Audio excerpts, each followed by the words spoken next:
Hi, my name is Brian Curran. I'm the owner of Outspoken Bicycles, and I'm going to show you how to get your bike ready by adjusting the gears for the winter challenge. The first thing we want to do is make sure that our limit screws, which on this derailleur are located on the front of it, some derailleurs they're located on the back. They're usually marked high and low for the small cog and the large cog, the low being the large cog, high being the small cog. And we want to check and make sure that they're in the proper position by pressing the derailleur all the way toward the spokes and making sure that the chain doesn't go over the top of the cog into the spokes, and then pulling it toward us and making sure the chain doesn't come off and hit the frame.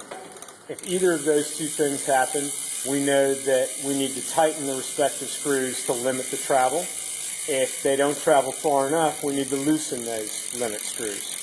Once we've done that, we can adjust our cable tension.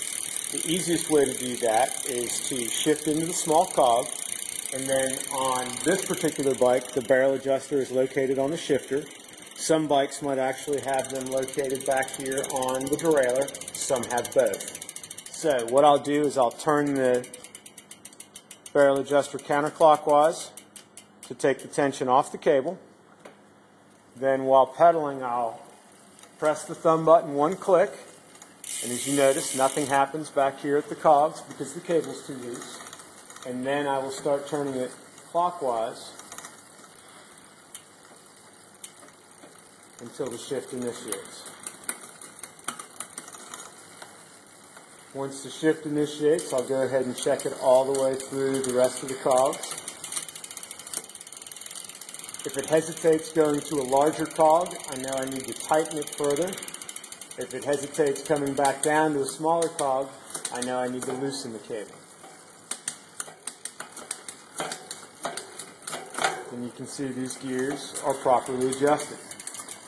Sometimes the bike the gears will skip, and you'll go through this process, and either you'll be able to make it to shift well on the bottom half of the cogs but not the top, or vice versa.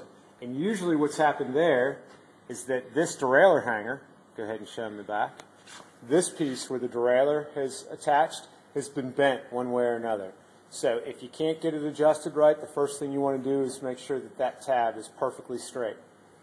The other thing that might give you a problem is that it pedals nicely for 2 pedal strokes, and on that third one it will jump and act like it's between cogs, when in fact what has happened is one of your links is frozen.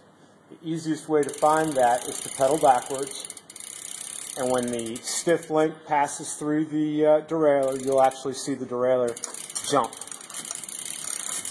So what you want to do is find the link that doesn't straighten correctly, bend it at a 45-degree angle, and work it back and forth. I'm bending it toward me and away from me, and that should free the link up. Check it and make sure your derailleur doesn't hop, and you're back in the race. Thanks. Have a great winter challenge.